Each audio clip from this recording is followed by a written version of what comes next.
California, October 27th, 2021. Rosemary Espinoza is found brutally beaten and left for dead in a pool of her own blood.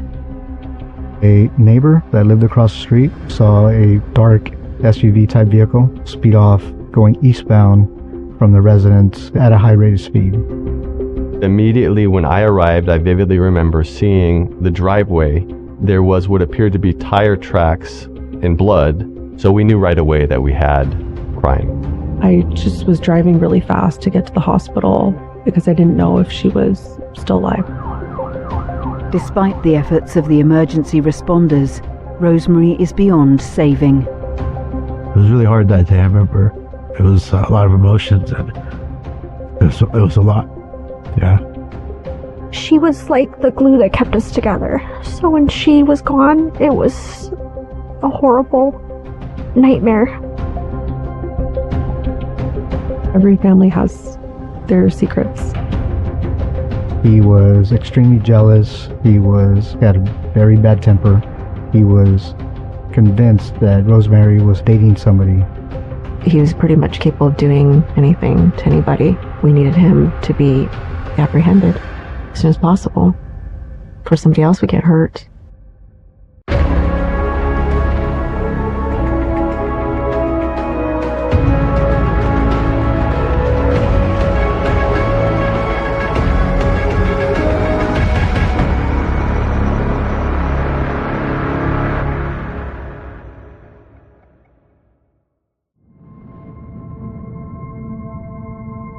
San Jose, California, is a suburban city in the heart of Silicon Valley, known for its quiet neighborhoods and family-focused community.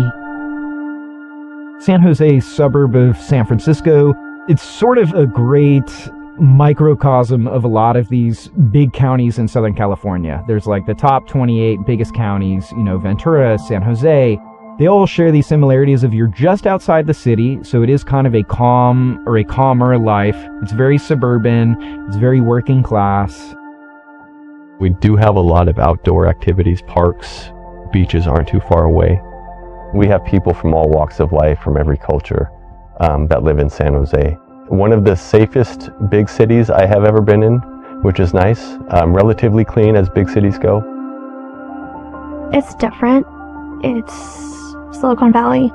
Growing up when I was a kid, it was very different. It wasn't as busy. It was very, it wasn't as techy as it is now. So I think now it's just busy, on the go, rushed all day. But that sense of safety is shattered on October 27th, 2021, when 53-year-old Rosemary Sanchez Espinoza is brutally attacked outside her nephew's home. There was a gentleman riding his bicycle down Geraldine Drive, and as he was riding his bicycle, he noticed an adult female who was lying face up in a driveway, presumably unconscious. He noticed that she had a lot of head trauma, active bleeding from her head. There was CPR in progress. When the deputies arrived on scene, the fire department was there.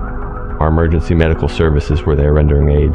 And so we knew right away that this was probably going to be either an assault that resulted in great bodily injury or a death. This house was located on Geraldine Drive, and they immediately transported the female to the hospital for further medical aid. Rosemary is rushed to the hospital with her family not far behind. I just took charge and I just started calling everybody, and I think it just started going down and everybody started coming. One person told another person came, and it was like 25 people or more, and we were just waiting to hear the news. Not knowing, it's just your mind goes all over the place. We really didn't know what was going on. I was really anxious. I was scared. I mean, it was just really like a nightmare that you can't wake up from. Later, we found out that she passed away when they came out. They told us about it. So it was really hard to hear that. that she passed away. And it was really hard to comprehend that. And yeah, it was really a lot of emotions. We're 2 years apart, so we did go to the same junior high for a little bit and then the same high school. We always shared a room. That helped us bond a lot more, and we were very, very close. And too, as adults as well. She liked the outdoors. She really loved the beach. Santa Cruz was like her favorite place. I know she liked to read a lot and just spending time with her family. My mom was very unique. She's special. She was a girly girl. She loved shopping. She was my best friend. There was nobody that didn't like her. She grew up as a teenager in the 80s, so she loved going to the movie theater. She would be seeing movies really often with my brothers. She always showed us movies, watched like horror movies and just like Lifetime movies. She was always cooking for us, always making big meals because there was all of us kids, so she fed us all. And then my cousins at different times in life, they lived with us too, so then she had to feed them as well. She did take us to a lot of places. We went to Magic Mountain over in LA, and I remember the memory of us going with my cousins, and first time it was really nice. We got to see Magic Mountain, how it was. We got the Superman ride they had at the time. It wasn't working, and it was like one of the fastest rides because it went like super fast, but it was like broken. But we went on the other rides there. It was really fun, especially for us as kids because we never been there. And then we went to Hollywood. We got to see that, like the Walk of Fame, the stars. Seeing it from like the movies and then seeing it in real life was like different. So it was really nice. Those are good memories we have. My mom loved being a grandma, and that was something that was huge in her life, was her grandkids.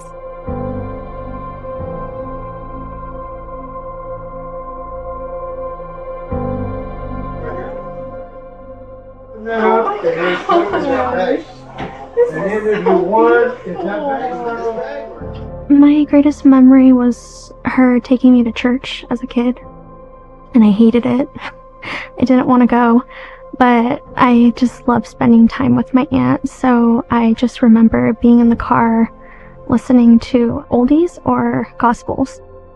My mom was a huge 80s fan. She loved it so much that I used to kind of tease her about it, and I kind of didn't really like it. I was like, Mom, you're always playing this music. And I said, Mom, you're playing it so much. I was just joking, and I said, I'm going to play it at your funeral. And it was actually bittersweet. I did play Simple Minds, Don't Forget About Me. It was really beautiful to have with her photos and remembering her life. The investigation into Rosemary's murder begins with a forensic examination of the crime scene. As soon as we got the notification that there was a possible homicide, we got together, we drove to the scene, and when we arrived, the deputies had already cordoned off the crime scene, and we were provided the details known at the time about what had happened. A neighbor that lived across the street saw a dark SUV type vehicle speed off, going eastbound from the residence at a high rate of speed. But she said she still didn't notice anything out of the ordinary. But given the fact that she was on her porch at the time and she had large shrubs in her front yard, she didn't notice Rosemary laying in the ground. She was on the driveway, partially behind another vehicle that was parked in the driveway. They also noticed there was blood on the ground, tire tracks. They also noticed that there was apparent tire tracks on her abdomen area and her right arm. They also noticed blood on the A and B pillars of a silver vehicle that was parked in the driveway. We searched the car, and initially we found blood on the transmission shifter. We found traces of blood on the steering wheel. There was trace amount of blood elsewhere in the vehicle. We found what turned out to be Rosemary's purse in the vehicle, and we found a smartphone that was in the rear driver's side seat of the vehicle. There was also an Ethernet cable that was in the rear of the vehicle, and it looked like the Ethernet cable had red stains, possibly blood and hair on it. And so we determined that all of these pieces of evidence were relevant to the crime.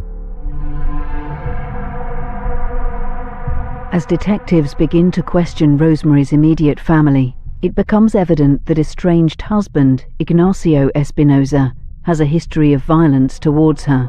He quickly becomes their person of interest, and the hunt to locate him begins.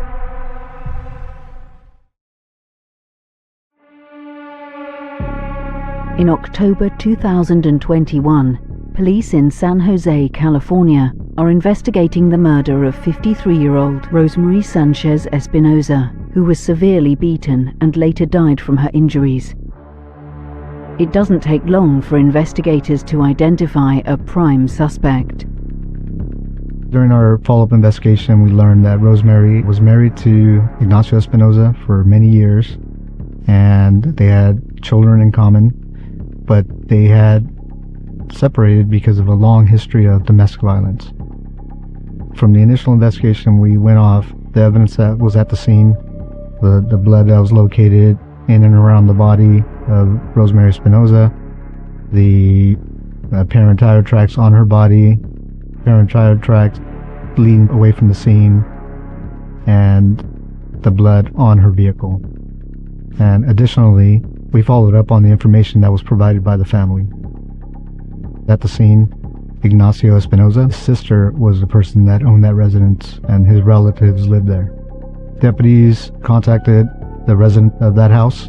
A subject came out who identified himself as the nephew of the woman that was transported. He said he was asleep, he didn't hear anything. They had cameras at the residence, but they weren't functioning.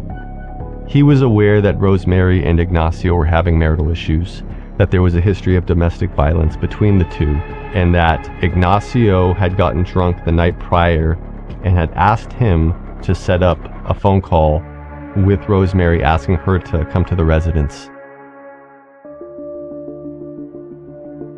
Based on the evidence that we saw at the scene, it appeared that Ignacio Espinoza assaulted Rosemary, and during that assault potentially used an Ethernet cable to maybe strangle her.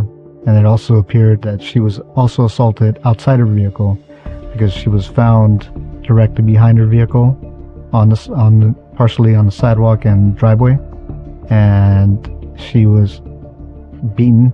Her face was beaten. When I saw the photos of her injuries, her face was swollen. There was a lot of blood. There was a laceration underneath her chin, and then these marks on her abdomen area and her right arm. The right arm appeared to be like road rash, maybe from tires. The evidence suggested that he used his vehicle to run her over. Initially, when we started an investigation, our job is to find the truth about what happened. And so when somebody is accused of committing a crime, we as investigators have to gather the evidence and make that connection. There's a connection between the victim, the evidence, and the suspect. It's like a triangle. If you connect that triangle, there's a connection to the crime. So because somebody is accused of committing a crime, just a mere accusation is not enough for investigators. We have to make that connection through the evidence of why this person committed this crime. To better understand Ignacio and Rosemary's relationship, detectives turned to the people closest to them. She was with her husband since she was, 15 or 16. They were both teenage parents. They had me. And so you can imagine that was very hard.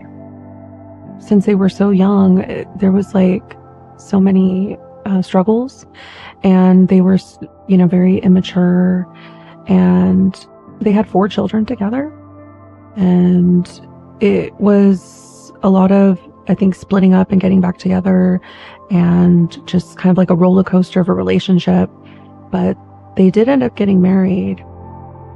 I think that probably that wasn't something that a lot of people agreed with, but from the footage and from what I remember being in the wedding, it was still like a celebration. I have a pretty diverse family, mixed with my mom and dad's side, and I would say it's very different on both sides. On my mom's side, it was very Americanized and a lot of like traditional American values and celebrations, and it was really happy. But on my dad's side, it was different. It was more strict, religious, and there was good times on both of the families, but every family has their secrets. My dad had a lot of substance abuse issues, alcohol abuse, and he had a lot of anger and a lot of internal conflict that he was dealing with, and that came out in the relationship. And my dad was in prison many of those years, and he was in and out of jail before he went to prison. He went to prison because he raped and molested me. He served, I believe, about 14 years. My dad's family hired a private attorney, and he was a really good defense attorney, and that got him, I think it went from 60 plus years, it dropped down to 14. And so he was released. We didn't really talk to him because he was going to Mexico a lot. He would be there for like 6 months and then come back and see us for like a month or two and then go back. There was times that he did go when he was in trouble with the law here. He would go. There's family there, and he would stay with, and then he'd wait until things died down, and he would come back until the next time that he was in trouble again, and then he would either go back to Mexico and hide out, or he'd go to jail. One of the two. He was back and forth going there, so I guess in that time he had a little like fling, which is like a side piece girlfriend that he had that he was seeing, and then my mom found out, and then that's when she wanted to divorce him. When that happened, I remember her telling us about it, and my dad was living with us, so then after she kicked him out, we didn't see him really anymore at all. But it wouldn't be long before Ignacio Espinoza pays Rosemary another visit. We learned that the last time there was domestic violence between them was in December of 2020. He actually assaulted her, strangled her unconscious, and threatened to kill her. At that time, her adult children decided that they weren't going to call the police about this assault because one of the things we learned about Ignacio Espinoza is that he was a two-striker.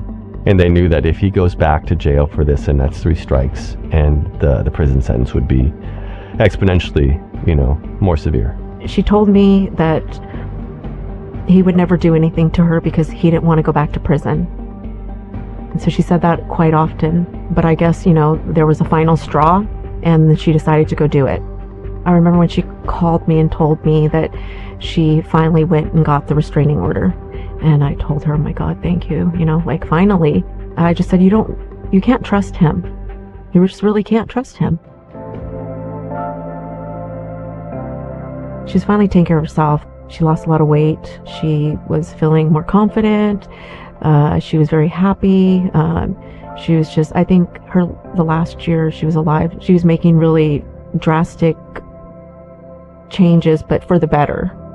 And she finally had the confidence in herself to close that chapter and start a new chapter. She was going to start a new job. She was very happy about that. She was very excited and hopeful to her new life and future. She still had a lot of things that she wanted to, experience and do. Being, she was with her husband since she was 15 or 16. Here she was already in her 50s. I mean, that sometimes change is hard, but she was ready for it. But watching Rosemary thrive without him will only inflame Ignacio Espinosa further, turning jealousy into something far more dangerous. San Jose, California. In the months leading up to her murder in 2021, Rosemary Sanchez Espinosa's ex-husband Ignacio displays changes in his behavior. But the worst is still yet to come. That last year, he was distanced from the family, from his family and from my mom and my brothers and his siblings. He was living with his sister. He was staying in his car, and I don't know if he was staying inside of the house also. He was in a relationship with someone else already, and he was living in Mexico half of the year and coming back and living with his sister, and we really thought that he had moved on because he was in a new relationship. And for him to just, I guess the word is like snapped, it was a shock because he's starting a whole new life and they're in the process of getting divorced. And then he starts to like obsess over my mom. It just really didn't make any sense. He changed like for the worst, and then that's when he really just became this like evil person that was bad, and all he cared about was what he wanted. And so he became really jealous after when he found out my mom wanted to divorce him, so he didn't take that well. I think he felt like my mom was his. He was extremely jealous. He had a very bad temper. He was convinced that Rosemary was dating somebody, and so because of that, because of his jealousy, he was stalking her. He was trying to place tracking devices on her vehicle to see where she was at. So he was very determined to find out if she was dating somebody else. The person that she had a relationship, it was definitely a special type of relationship because the man was in prison. So they didn't actually physically meet, but they would have visits over Zoom because this was during COVID.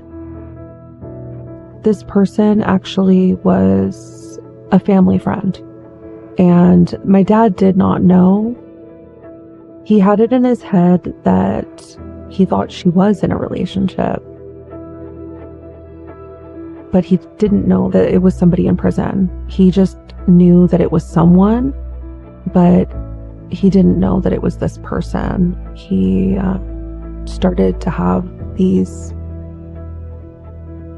thoughts and these obsessions, and he was making these really crazy accusations that didn't even make sense.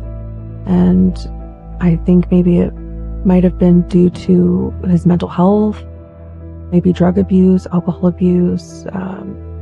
I think all of those factors. When talking about motives for murder, a lot of other factors, though, can come into play, such as mental health, right? Instability. There is obviously monetary gain. So it's really situational. We never want to jump to one conclusion over the other until we have all of the facts and circumstances. But in this case, it became very apparent very quickly what the motive was, just based on all of the statements, based on Ignacio's history, based on the phone conversations he had with his son. It became very apparent that it was, hey, if I can't have her, nobody else is going to have her.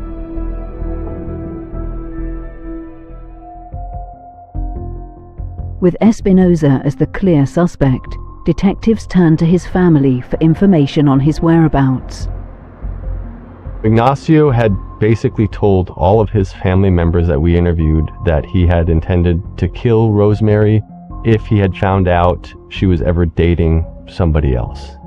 In the process of our interviews with these family members, and asking them if you think Ignacio is capable of something like this, I think virtually all of them, except for one, said yes, without hesitation. My first interaction with them was just like, what can I do to help you? what phone numbers. I was just on my phone. I was trying to be like a resource to help them get as much information to solve this as quickly as possible, because I already have experience with the law and with my dad's history, and so I kind of know how things work. I was really helpful in getting everything as far as like the make and model of his car, his license plate. I was calling the insurance agent and trying to get all that information. I'm thankful that my dad's side of the family did do the right thing in the end, and they did actually help facilitate him getting arrested. They were a big part of that. Lieutenant Vega and I were talking to the family, interviewing the family about Rosemary Espinoza and Ignacio's relationship and the incidents that have led up to this event. Ignacio Espinoza's sister came into the interview room, informed us that Ignacio Espinoza had gone to the city of Manteca, which is approximately an hour and a half east of Santa Clara County, and he had arrived at their cousin's house. He tried to tell them a fake story that he caught my mom cheating, that he was leaving her and there was an accident, so he was trying to go to Mexico and take the Greyhound. Being in San Jose, there was no feasible expectation that we were going to get to Modesto, which is probably about an hour and a half, 2 hours from San Jose, before Ignacio would get there from Manteca, which is much shorter. If you're going to drive, it would take 9 to 10 hours. Greyhound might take longer because they make numerous stops. So we kind of had to hurry up to see if we can contact him before he fled. So Lieutenant Vega and I contacted the cousin that lived in Modesto and talked to him on the phone. They informed us that they had just got an Uber ride for Ignacio Espinoza to go to Modesto. We kept them on the phone and had them track the Uber ride live and give us updates of where he was located. We also contacted the Modesto Police Department. You know, law enforcement coordination, it really depends on the severity of the crime, how busy the other law enforcement agency is, things like that. But when you request help for a possible homicide suspect, everybody is very willing to do it. And we're able to give him a description of what he was wearing. The cousins that lived in Manteca informed us that Ignacio Espinoza was wearing a green A's jersey, baseball jersey, and blue jeans. And he was carrying a black backpack. The race is on to catch Ignacio Espinoza before he escapes to Mexico.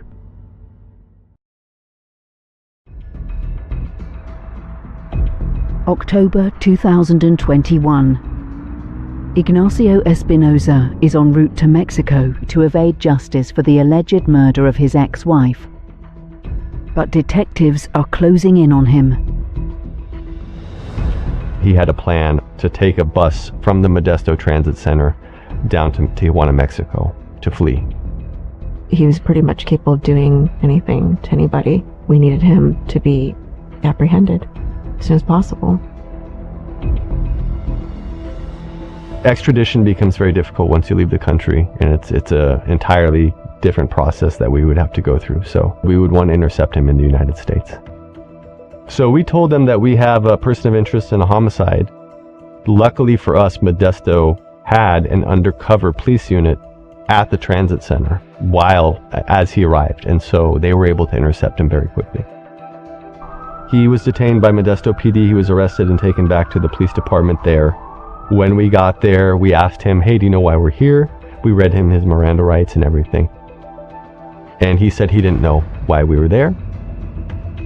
And I asked him to go through, starting from 6 a.m., go through your day, tell me what you did. And very quickly he decided he wanted to speak to a lawyer. He wanted to invoke his right to remain silent and speak to counsel. And so we ended the interview pretty quickly. We couldn't talk to him anymore because he requested an attorney, but one of the things that we did on the first day was we contacted the Manteca Police Department, because when he got to his cousin's house sometime early in the morning, his cousins weren't home. They were out running errands, and so he went into their backyard, and they had surveillance cameras around their house, and they could see that he was in the backyard using a hose to wash the soles of his shoes, and he was washing other items, and they didn't get home till about 1:30 in the afternoon from running their errands. And so he immediately requested that if they could provide him shoes and clothing and a couple of garbage bags, and he wanted to take a shower. We did collect surveillance video. I was able to see a dark SUV with Ignacio Espinosa driving away. He would have been going eastbound on Geraldine and then going southbound at the corner. And we learned that he left his vehicle right around the corner from his cousin's house in Manteca. And he told them that he would leave it there because the police were looking for him and potentially looking for this vehicle. So the Manteca Police Department, they were able to tow the vehicle for us and store it at their evidence yard. We sent our crime scene unit to the Manteca Police Department, where they collected evidence. What they did find was apparent blood on the driver's door handle, on the interior door handle of the driver's door, on the steering wheel, on the gear shift knob, and so they did swabs of all of these findings. Additionally, they lifted up the car, and underneath the vehicle, they did locate apparent blood on the tires and a sway bar from the vehicle, and they collected swabs of that apparent blood. Later, when the Santa Clara County Crime Lab tested these swabs, there was a positive ID for Rosemary's DNA on those items.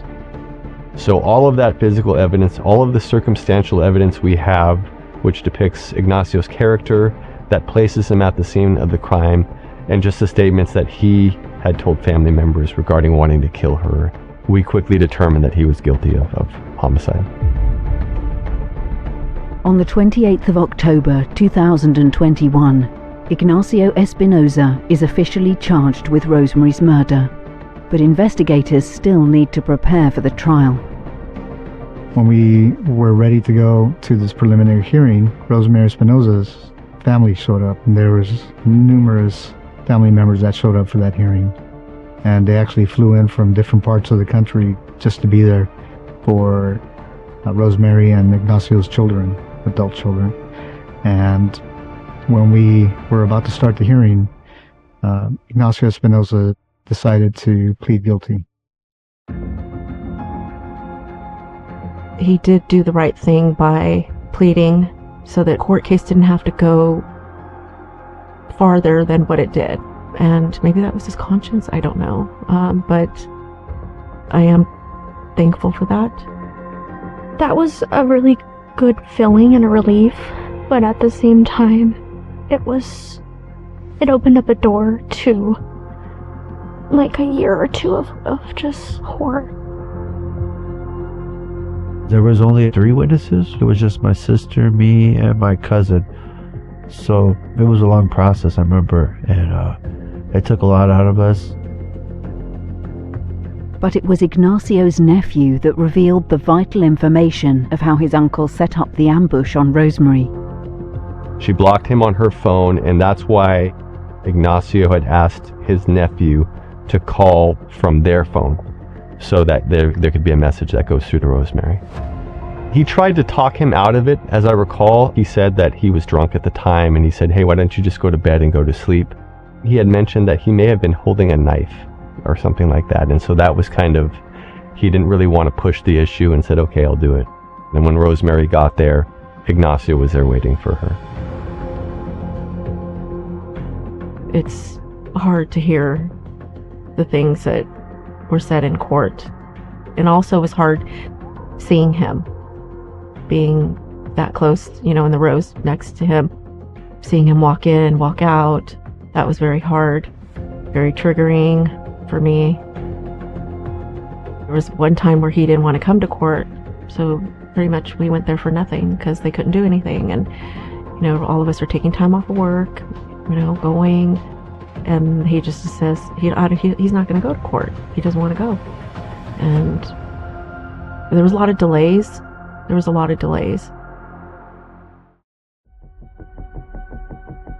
As the case draws to a close, Ignacio Espinoza is sentenced to 126 years in prison.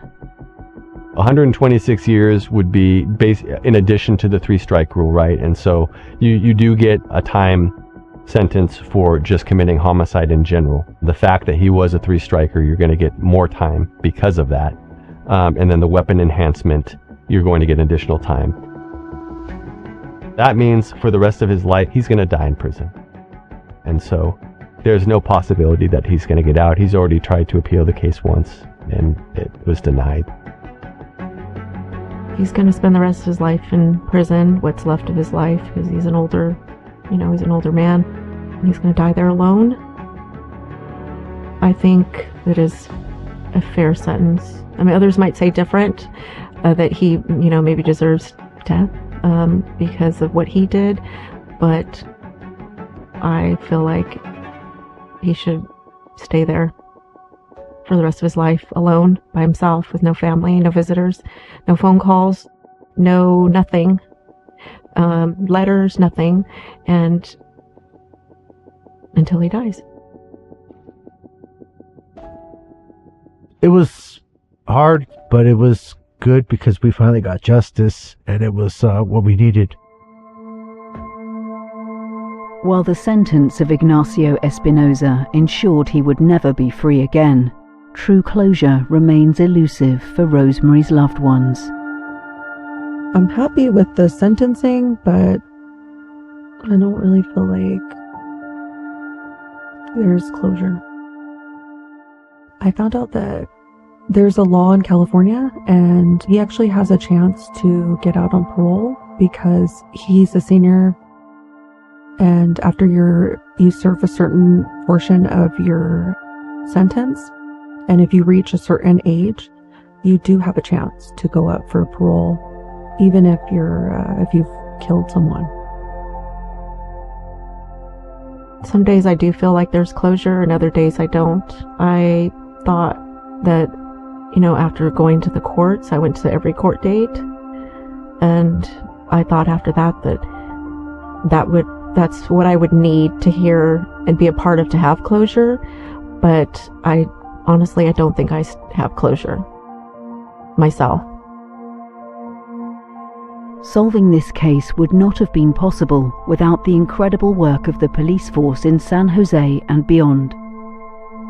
I relied a lot on Sergeant Cortez. Our crime scene investigation team is amazing. If it weren't for their meticulous documentation and handling of the evidence, there's no doubt in my mind that all of those pieces of evidence would have been challenged in court. The medical examiner, her team, and their work was excellent. And then the district attorney's team. We all have to collaborate with each other, and we all have to be on the same page. And it's kind of like a chain, right? If there's a link that's weaker than the rest, then the whole chain falls apart. And so we really have to work together really well to make sure these kind of cases get done. From the initial start of this investigation, it went pretty smooth, if you want to say that, only because of the help from the family. I think it would have been more difficult, but it was resolved so quickly because of the help from the family and their knowledge of the history that he had, the assaultive behaviors, the temper, his motivations, his jealousy. All of that really helped put this case together. Rosemary's case stands as a devastating reminder of the dangers of domestic violence. I didn't know that there's a statistic that if somebody strangles you, there's like a really high chance that they will kill you. And when my mom told me that my dad strangled her, I think it was like a year before. And so I think what I would tell people is that if there's someone who hurts you, that they could have a high chance of killing you, and that you have to leave. You really do, because you don't want to die. If there is domestic violence occurring, always call 911, right? If there is a restraining order violation, always call 911. And it's not, don't be concerned about if somebody's going to get in trouble for it, right? And I think this case is the perfect example of why you don't do that, because things will escalate. Things will happen that are bad. These types of instances, especially with people like Ignacio, don't go away, right? He's going to keep coming back, and he's, in the event that he did find out who her boyfriend was, he may have killed him too. So I would say that always call 911. If there's a restraining order in place, honor it, call 911. We take domestic violence in the United States and in California very seriously because of these issues. Rosemary's family want her to be remembered for more than just her tragic death. Hopefully people will remember her for who she was, and not just that she was a victim and of domestic violence, and that she was a beautiful, loving person. I still have her picture on my cell phone. I haven't even changed her name off my call list. I still have her name. And it's been 4 years. So,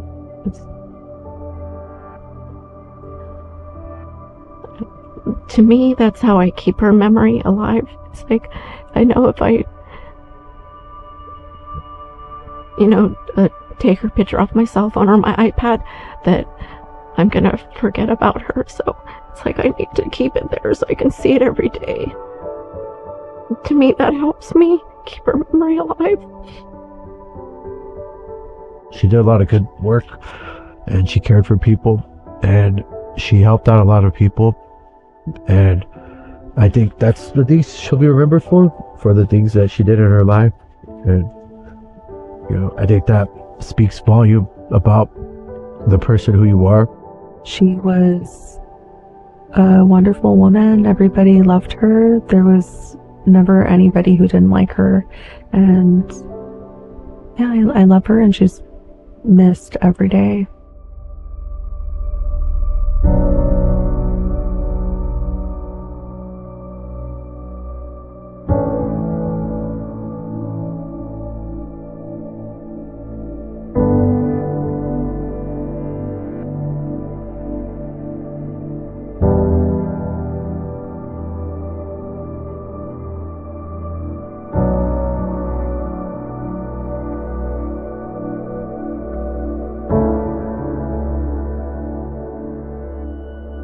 April 2017. In a wooded area of Richmond, Virginia, a shocking and grotesque discovery is made. There's a guy who was walking through and saw something hanging out of a rubber storage bin. To find a human body in such a box was very alarming. What could be the cause of death? Who did this to him? It took quite a while to identify this person. For investigative purposes, they didn't want the family to know that he had been discovered, that box had been discovered. They already thought the family was involved in this. They have a horrific relationship. She was jealous. She wanted all attention on her. It can't be on anybody else. It has to be all on her.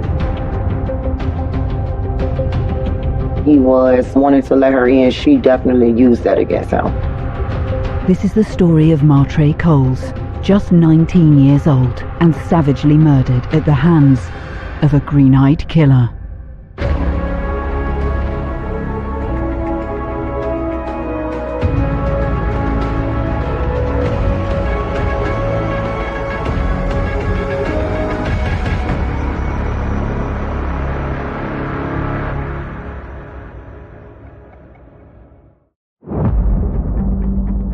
The 2nd of April 2017, Richmond, Virginia. The body of a young male is discovered in a wooded area near an industrial estate.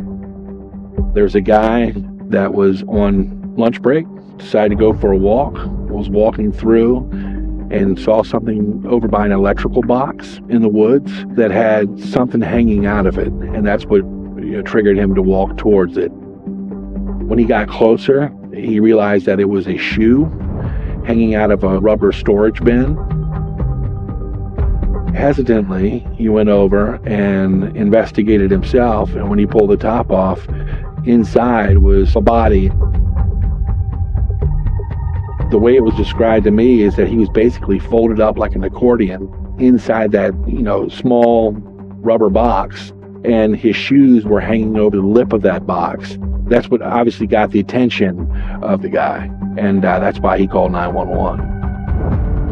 Obviously, to find a human body in such a box was very alarming to the young man, and certainly was very alarming to investigators and to my office. Emergency responders rushed to the scene. The first officers on the scene are not homicide detectives. When they got there and realized what they were dealing with, that's when they secured the scene, put up the crime scene tape, and called in homicide. The homicide detectives came to the scene, and we start to document what was found. So that starts with taking photographs of where we find the actual storage bin under the bush, what the surrounding environment looks like in terms of the clearing, how close it is to the road, what it might look like if one were to drive from one direction of the road, from another direction of the road, from where this box was found. Also, of course, looking at the contents of the box, putting down a sheet, making sure that we have the medical examiner there, making sure that everyone's being very careful and having gloves and being very gentle to extract his body. Of course, it's documented in the bin itself, and then we extract to find what else might be contained in the box that might help us understand what could be the cause of death, who did this to him. And so those are the certain things that are happening during that day as we're trying to positively also identify who is this young man who was left in this condition. At the time, I was the domestic violence prosecutor. The first information I received is that they had found a young boy who, at the time, based on his size, they actually believed to be a child. And based on the little bit of information that law enforcement had gathered at the scene, they believed that this case would be a domestic violence case. When they rolled his body out of the bin onto a sheet to take photographs and see if there was maybe a wallet or an ID in his pocket, that's when they discovered that his hands had actually been bound behind his back using a purple athletic tape, almost like you would use to wrap your ankle. They also noticed that the shoes on his feet looked very worn and old, but didn't seem to actually fit his feet. They were too large. And they found a pencil and a necklace that they thought may be of significance. The necklace that was found had a number on it that was, we believe, attributed to his high school graduation year. There was a mealy, sandy type substance in the box with him that appeared to be something other than just plain dirt. That was actually sent to the lab and tested, and it came back as lime, which we believe that the lime was added to the box in an effort to slow the decomposition as well. We are all trying to figure out how this came to be. How was he dressed and placed in the box in this fashion? Who put this purple tape around his wrists? And certainly, who would have placed him in this particular area of Henrico County, in an industrial area where nobody would really be able to find him but for the circumstances that presented that day when a gentleman found himself late to work. It took quite a while to identify this person. There was no ID or wallet or anything that had any form of identification found with the body. So essentially they took a photograph of a dead body and started trying to see if they could find a match anywhere in like the DMV system, which was a shot in the dark for them at that point, because based on his appearance, they weren't sure that he would have been old enough to even be in the DMV system. Now, ultimately, obviously, they found a photograph in DMV that they believed to be him. And that's when they started doing some additional background research, and by pure happenstance came across the missing persons report that had been filed previously. The body is identified as 19-year-old Martre Coles, who had been reported missing by his sisters nearly 3 weeks earlier. Obviously, police, when they looked at the body, they knew he didn't put himself in there. It wasn't suicide. Yet they couldn't find a bullet wound or a knife wound or anything like that. So they kind of like, okay, let's pause here and think about what we're going to do. And they took the body to the medical examiner's office, and in the meantime, asked media folks to hold off on reporting it until they could get, their ducks in a row. The autopsy result provides investigators with vital information into Martre's death. He had traces of GHB in his system, which is commonly known as the date rape drug. So it makes people woozy and not as responsive and able to fight. So we think he was probably out of it. The medical examiner was not 100% sure of how he suffocated. He knew that that was the ultimate cause of death. But he said it was very possible that he may have been alive when he was put in that position, but he was drugged to the point that he couldn't move, and the position is actually what caused him to die. Police make the decision not to notify Martre's family right away, in the fear that it could hinder the investigation. We, of course, had to figure out who could have done this to him. And so we knew that there were different points of time that we wanted to see who might have been around or not around. They already thought the family was involved in this, so they didn't want to tip them off that, hey, we found the body. For investigative purposes, they didn't want the family to know that he had been discovered, that box had been discovered. Detectives know how Martre died, but the hunt for his killer is ongoing, and the motive remains unknown.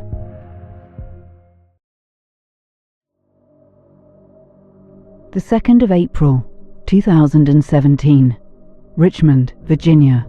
The body of 19-year-old Martre Coles is found in a storage bin near an industrial estate. Detectives begin a murder investigation, taking a closer look at his background and hoping it will lead them to his killer. They discover that just 3 weeks earlier, Martre was reported missing by his sisters. Martre Coles was the youngest of 4 children. At the time of his death, Martre was 19, so he had graduated high school back in 2016, the year prior. He was an artist. He was very talented, certainly as what his father described of him, as his sisters described of him, and was a young man who had a lot of desires to do something with that very particular talent, to include going to a school and develop his artistic flair. He was fun, soft, a mother's boy. He liked the art. I know he wanted to go to college to design for video games, like drawing characters for video games and things like that. One of my favorite memories is when he used to draw on my back. Our backs was like easel boards. He'll draw like ugly faces of us and stuff, or how he felt about us that day or at that time, things like that. Troy was fun. His family and his girlfriend said that he was just the sweetest boy you would ever meet. He was kind, he was happy, he was creative, artistic, had a deep, loving relationship with his siblings and his mother, who unfortunately had predeceased him a few years before he died. He was the youngest child in the family, So I think he was very attached to his mother. And apparently, according to the siblings, had really struggled with her death and had gone through a period of what you would probably call depression shortly after that. But when he met his girlfriend in high school, they really bonded and he kind of came back to life a little bit. Because he was the baby, he was like always under my mom's boy. Wherever she wanted to go, he wanted to go. He didn't really speak too much on my mother's death affecting him. I do think it hit him pretty hard because they were so close. She was like the only thing he really knew. But when I talked to him about it, he said that he was fine.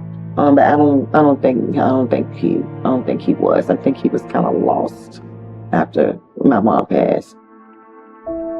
I think he gave him the push to want to get up and get out of Highland Springs and better himself. His father and him didn't have a real good relationship. Maurice Coles, Martre's father, he worked all the time, so he wasn't really around. When his mother died, I think everyone in the family would indicate that the two people that took it the hardest were Martre and his father. And his father went down a path of essentially deep depression and self-abusive behavior. He wasn't eating, he was drinking excessively, he would sometimes go to work, but when he did, he may still smell of alcohol or even be a little intoxicated. And he met Denise at work. They were co-workers. She saw what he was going through and reached out, I would say probably initially in a somewhat genuine way, to try to help someone she knew, but quickly saw it as an opportunity to better her own situation. She started taking care of Martre's dad. She would cook for him, she would make sure he got up and went to work, and then quickly, just months after the death of his wife, moved herself and her daughter into the home and inserted herself into that substitute mother and wife role. They moved to the Ivy Street location in Henrico County. But at the time that this happens, Denise Gay also has a 12-year-old daughter named Elena Higgins, and now she is also in the home where they reside in Ivy Street. The rest of the family, talking to Michelle, the daughter, they thought it was pretty quick, but they didn't really think twice about it. And then Martre had to adapt pretty quickly with this new blended family that was moving into his dad's house. I didn't like Denise. I didn't like Denise the first time I met her. We never had a conversation the 4 or 5 years my father was with her. I didn't like her at all. She just gave me like this weird energy, like something was just off. When I first met Denise, I felt like she was sneaky. Like, she didn't say anything when she first saw us. She didn't introduce herself. She said nothing. She was just looking like, why was we there? So that was an instant red flag. I don't think they were close. I think he was trying to be close to her. I think she used his talent to manipulate him, and he took that as her being mothering, caring. Of course, he's going to give in. He lost his mother, so that's what he's looking for. And I definitely think she used his talent to manipulate the situation. He was blind at first and then started becoming aware. Tensions only grow as Martre begins to feel unwanted by Denise and her daughter Elena. Elena and Martre were kind of at each other. She was 12 at the time. They kind of fought a little bit. Martre was annoyed that he had always had to take care of her, babysit her. There was an episode during their tenure where Elena got mad at Martre and stabbed him with a pair of scissors in the shoulder. They have a horrific relationship. And there could be various reasons. We do know that at that time, Elena was having a lot of problems herself. We know that she had poured bleach under his bedroom door We believe that she thought that somehow that would be poisonous, that would do harm to Martray. There was another time where she threw a piece of pottery, like a garden gnome squirrel at Martray. It ends up breaking into pieces there at the door. Just constant turmoil. And this was something that Denise Gay was very, very aware of. I got phone calls from Martray that she was being mean and doing things like stabbing him. I've had to go over there and pick him up from multiple fights that Elena initiated or started, yeah. Detectives are then made aware of an incident between Elena and another of Denise's daughters, Latoya, which had occurred 2 days before Martray's body had been discovered. Latoya was early 20s. She was not living in the house anymore, but she was frequently be asked to come watch Elena, who was almost on like a house arrest type situation at home. Denise had installed cameras in the house where she could watch what Elena was doing 24 hours a day. They had put a security system on the exterior of the house so that if any of the doors or windows were open, people would know. And what we learned from Elena was that it really wasn't about keeping people from coming in, it was about keeping her from going out. She and Latoya got into it one night when Latoya was there to watch her while her mother was at work. And Elena opened a window to set the alarm off in the house, which called the police. And when the police showed up, Latoya said it was just a, dispute between sisters and there was nothing really wrong. And then Elena asked if she could talk to one of the officers by herself. So they pulled her over to the side and she basically said, "I saw my mom and my sister kill my stepbrother and put him in a bin." And this was recorded on the body-worn camera that the police were wearing. They went and called a supervisor and said, "What do we do with this?" And they said, "Well, we'll document it." Like, there's no evidence at that point that anyone knew anybody was missing, or they didn't connect the dots to figure out that Martray really was missing. And then lo and behold, we find his body. And guess what? He's found in a Rubbermaid bin, just like she said. She actually saw her mother and sister on top of him, which appears to be when he was suffocated, and then later sees them pushing a heavy box out of the house. When we came across the incident that happened on March 31st, and actually are able to watch the body-worn camera and get to hear what Elena had said about what she'd seen her mother and sister doing, that helped us focus our attention on the mother-daughter duo.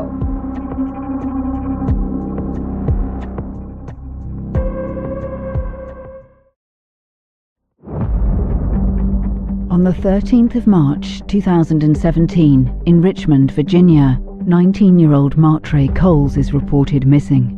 On the 31st of March, his stepsister Elena Gay tells police that she witnessed her mother Denise and sister Latoya kill Martray. The statement is not followed up on until the 2nd of April, when Martray's body is discovered. Piecing the timeline together, detectives begin soloing in on Denise and Latoya Gay. When we found the body on April 2nd, and Detective Egan and Detective West were made aware of the March 13th missing person report and then the call for service on March 31st, we were going to be executing a search warrant the next day on April 3rd. One of the things that we're going to be looking for are electronic devices. Denise's laptop, Denise's cell phone, Martray's laptop, all of that was going to be very critical for what then would become the next type of forensic evidence, which is the digital evidence to help us put this case together. Martray's long-distance girlfriend, Ashlyn, is the first to notice his absence and alert his sisters. Martray and his girlfriend, they were in contact 24 hours a day, all the time, even though they didn't even live in the same city. They had shared each other's passwords for social media, they had shared each other's passwords for email, and they talked constantly from the time they woke up until the time they went to bed. And so the first thing that really set up an alarm was the fact that he wasn't responding to his girlfriend's text messages. He had been, the day before he disappeared, with his sisters for a period of time. And so when he stopped responding to text messages, his girlfriend, Ashlyn, reached out to his sisters. When they got Ashlyn's message and realized he's not responding to her, everybody got very worried because it just wasn't in his nature to be non-responsive. What we later discovered was that he had been receiving emails from someone by the name of Sheila Crenshaw, who was helping him set up a trip to visit Full Sail University in Florida for kind of an admission weekend for art students. Denise Gay had been helping him in this process of applying, doing his project, etc.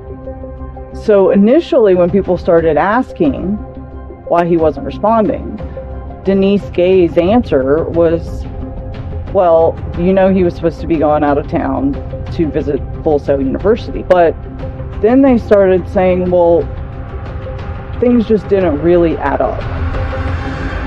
Martre's girlfriend had access to his email, and she read it, and the first thing she noticed, it was signed or it was sent by someone with a Gmail account.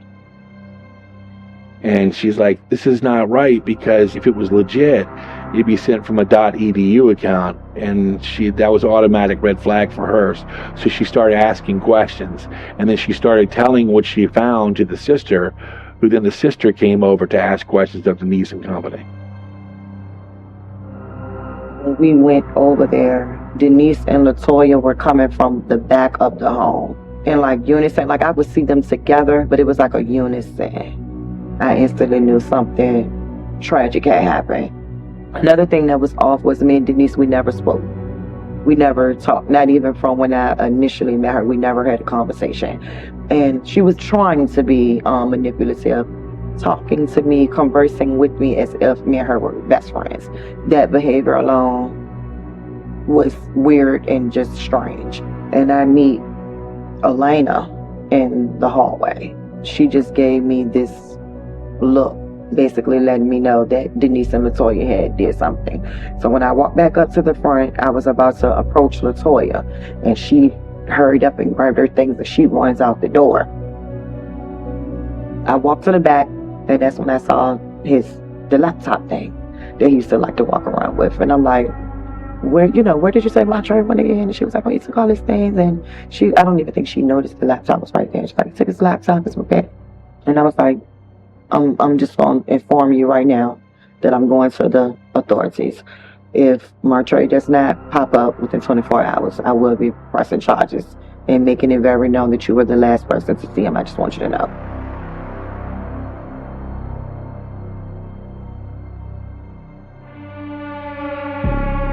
A member of law enforcement started asking questions at the house about where Martre was and when the last time was people had seen him, but they were approaching it from a missing persons case. No one knew that he was dead or that we had found a body. And they thought, hey, if these are the people that are really involved, if we start asking questions, maybe one or some of them will be curious to see if we know more than they are being told that we know. And so a member of law enforcement put up actually a personal hunting camera at an angle on one of the trees near where the body had been found.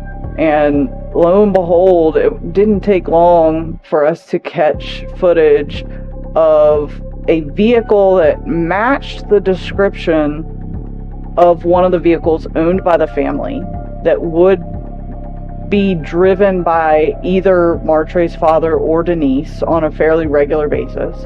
And then the shape of a human walking past the camera to where the body had been found and then back in the middle of the night. For detectives, the case to pin Denise and Latoya Gay as prime suspects in the murder of Martre Coles is building. They begin to look at the digital evidence.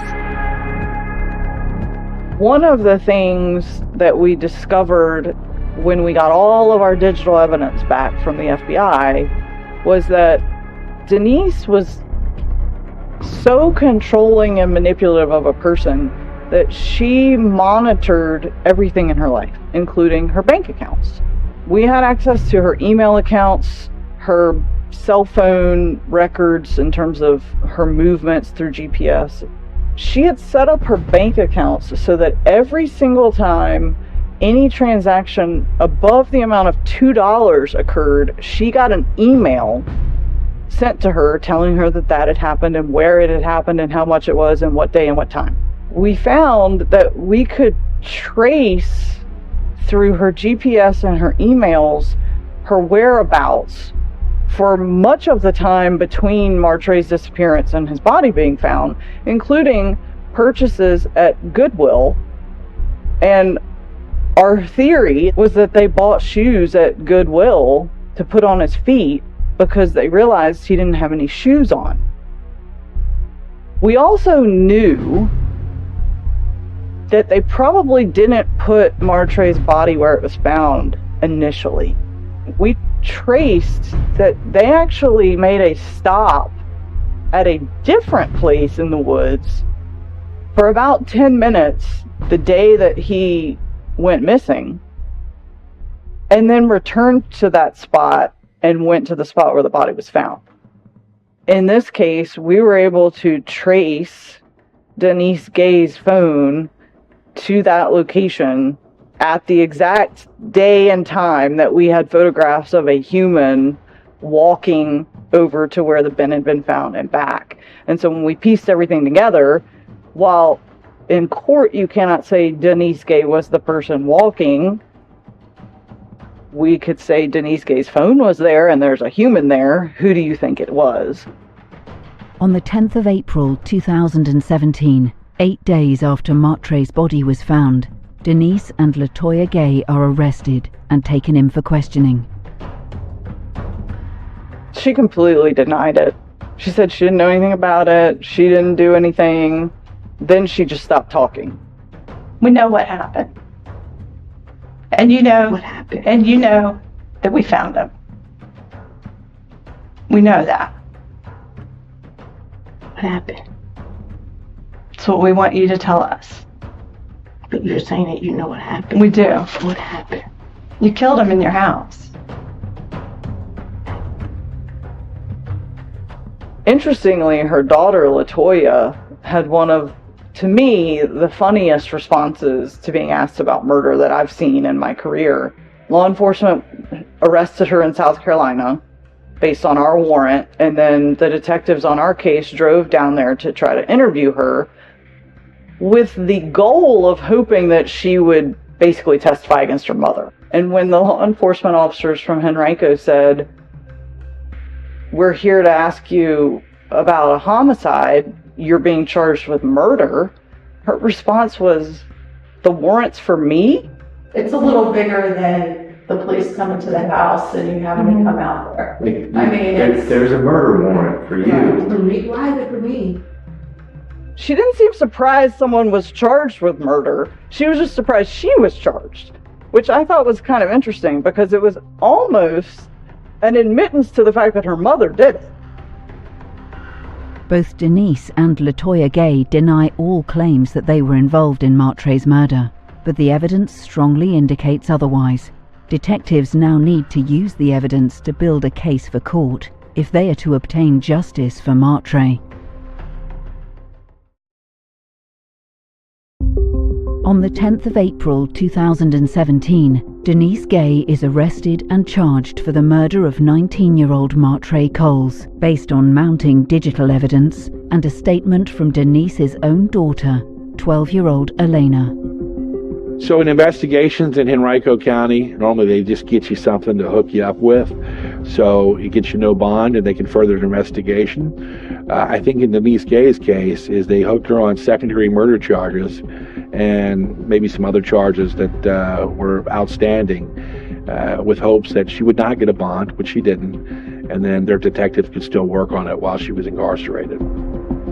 Her criminal history was extensive. She had convictions in multiple states, all for what you would call fraud type crimes.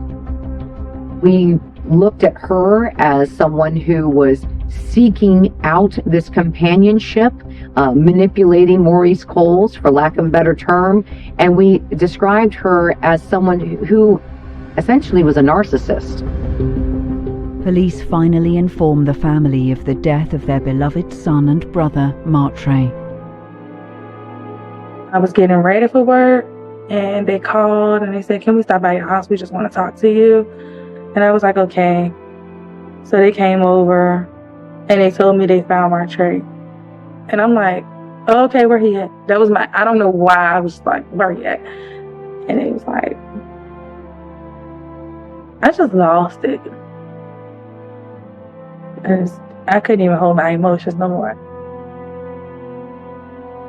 I just called my sister, called my brothers,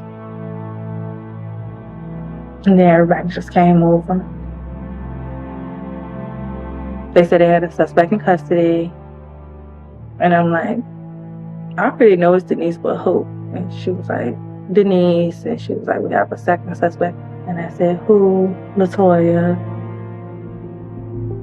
Police also need to rule out Martre's father, Maurice. He has an alibi for the day of Martre's murder, but up until now has refused to cooperate. From the very beginning, Martre's father was very hard to deal with and would not believe that Denise had anything to do with his son's disappearance or death, and for the most part didn't want to communicate with prosecutors. He didn't want to talk to us. He didn't want to share information. We tried our best to say, this is what's going on. Do you want to meet with us? Can we answer questions? And he just didn't want to communicate at all. The trial for the murder of Martre Coles begins December 2017. In Denise Gay's laptop, we obviously were able to find the email exchange between Denise Gay and Martre Coles. We were able to identify it coming from Denise's laptop.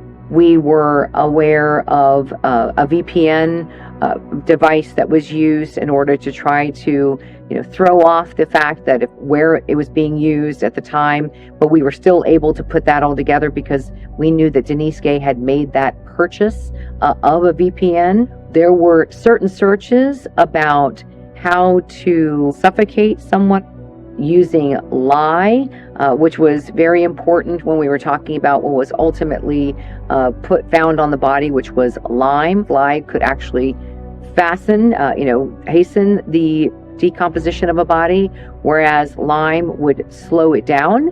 And there were other searches that certainly provided a narrative that Denise Gay was looking to harm someone. And we, of course, said that person she was looking to harm was Martre Coles.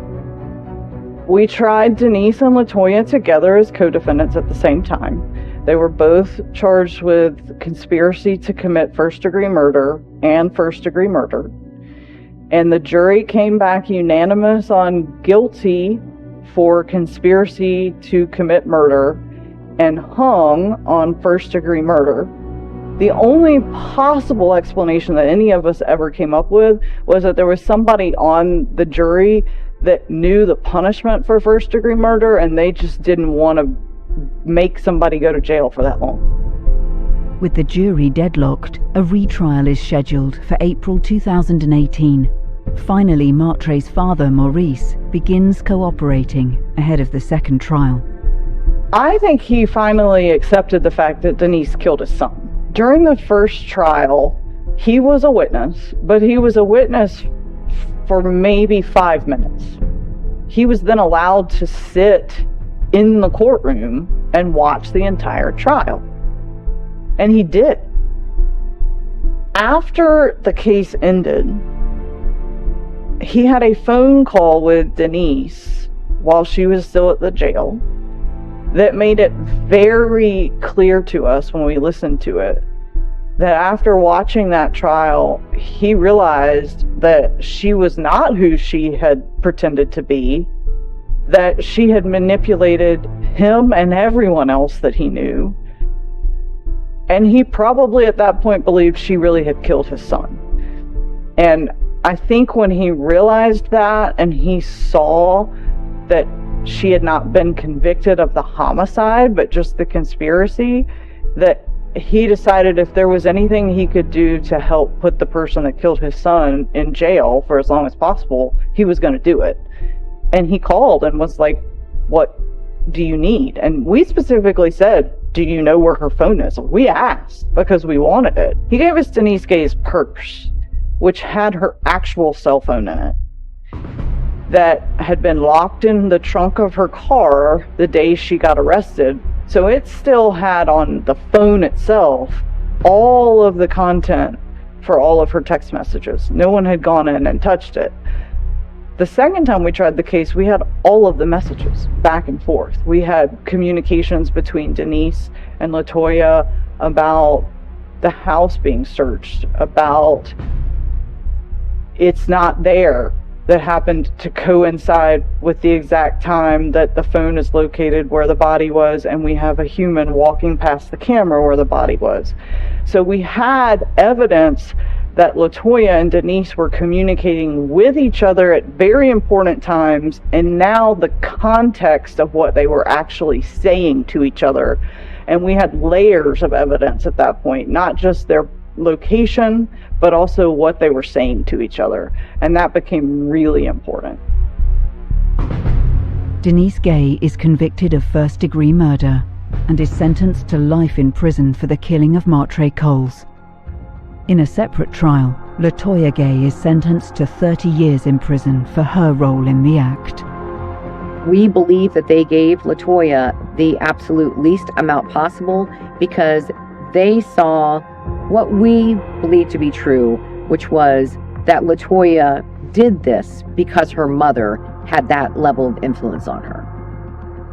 It seems like that her mother was painting a different story in her head about Martre.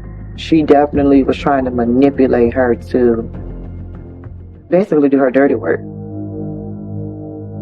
You always want to be able to provide something called a motive. And that was the one thing that seemed to be quite elusive during this entire process. And the best that we could come up with was just that her love and infatuation with Maurice Coles was being impacted by Martre, and was being impacted because Martre lived in the home. He was obviously of concern to Maurice to make sure that his son could find a job, figure out what he could do with his own life. And any little bit of attention that was taken away from Denise was a problem. I think she did it because she was jealous of my mother, because like a piece of my mother was still in the home. My dad had like large photos of my mother like all blown up over the house, so everywhere she went he still had her clothes. When we would come to visit, he would talk about her. When she saw Martre, she saw my mother. I think the jealousy with my mother played a very huge part in the death. She was jealous. She was jealous of that. She wanted all attention on her. It can't be on anybody else. It has to be all on her. She don't want it on her children. She don't want it on his children. She just wanted the whole world to revolve around her and him. What we learned was that Denise is an incredibly jealous and controlling person. And Martre's relationship with her daughter, Elena, became very volatile. And Denise was doing everything she could to not have herself or her daughter blamed for any of the problems in the house.